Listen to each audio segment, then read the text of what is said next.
Hello बच्चों, let us read the question. The question says, explain the following terms with one example each. A. Corrosion and B. Rancidity. And in this question, we are given with two terms, corrosion and rancidity. We have to explain them with examples. पहले हम बात करते हैं part A की, यानी corrosion की. अब corrosion क्या होता है?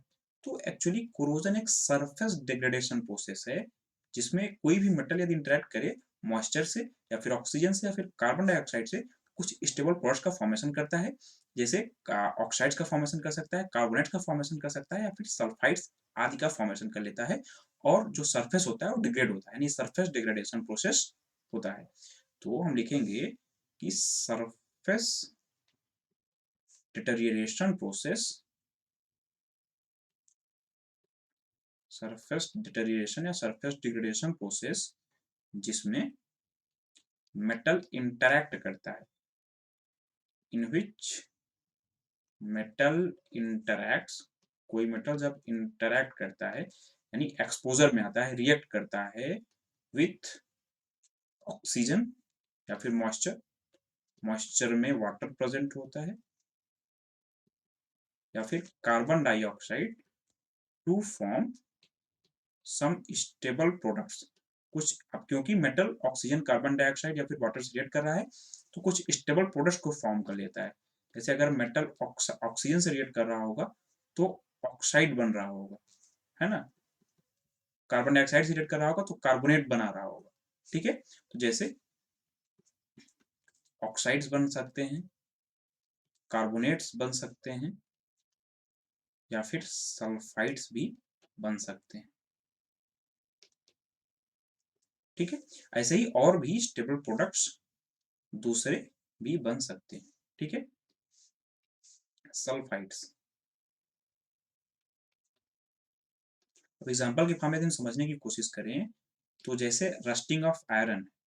रस्टिंग ऑफ आयरन में क्या होता है?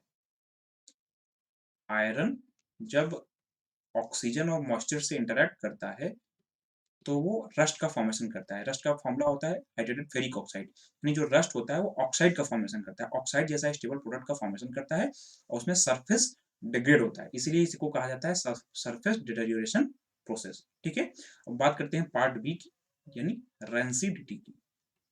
तो रेंसिडिटी क्या होता है? तो एक्चुअली जो भी फैट या ऑयल कंटेनिंग फूड आइटम्स हैं यदि वो थोड़े लंबे समय के लिए रख दिए जाएं तो उनमें अनप्लीजेंट स्मेल आने लग जाती है और उनका टेस्ट भी अनप्लीजेंट हो जाता है. ऐसा क्यों होता है? एक्चुअली ऐसा क्यों होता है? ऐसा इसलिए होता है क्योंकि उसमें जो फैट या ऑयल है उसका ऑक्सीडेशन हो जाता है. ऑक्सीडेशन हो जाने के कारण वो स्पॉइल हो जाता है और उसमें अनप्लीजेंट टेस्ट और स्मेल आने लग जाता है. इसी को रेंसिडिटी कहा जाता है. यानी हम लिखेंगे कि ऑक्सीडेशन ऑफ फैट या फिर ऑयल इन फूड आइटम्स, किसी भी फूड आइटम में जो भी फैट या ऑयल है उसका जब ऑक्सीडेशन हो जाए यानी वो जब ऑक्सीजन से रिएक्ट कर जाए, इंटरेक्ट कर जाए. ठीक है, मार्क्ड बाई, यानी हम कैसे पहचानेंगे कि पर्टिकुलर फूड आइटम रेंसिड हो चुका है? तो उसमें अनप्लीजेंट स्मेल है, उसका स्मेल होगी और अनप्लीजेंट टेस्ट होगा. तो हमको पता चल जाएगा कि पर्टिकुलर फूड आइटम रेंसिड हो चुका है, यानी उसके उसमें जो फैट या ऑयल है उसका ऑक्सीडेशन हो चुका है. Is called rancidity. एग्जाम्पल के फॉर्म में यदि हम समझने की कोशिश करें तो जैसे चिप्स के पैकेट से चिप्स को निकाल के बाहर रख दिया जाए थोड़े लंबे समय के लिए, तो आप ऑब्जर्व करेंगे कि उसमें अनप्लीजेंट टेस्ट और उसमें आने लग जाएगा. तो ऐसा इसलिए आ रहा है क्योंकि उसमें जो फैट कंटेंट है या ऑयल कंटेंट है उसका ऑक्सीडेशन हो चुका है और इसी को रेंसिडिटी कहा जाता है. यानी हम कहेंगे कि जो चिप्स है वो रेंसिड हो चुका है. ठीक है, यानी chips kept for long time, chips को केप्ट फॉर लॉन्ग टाइम, लंबे समय के लिए रख दिया जाए, थोड़े सा लंबे समय के लिए, है ना. Kept for long time if they get rancid, यानी उनका रेंसिडिटी हो जाता है.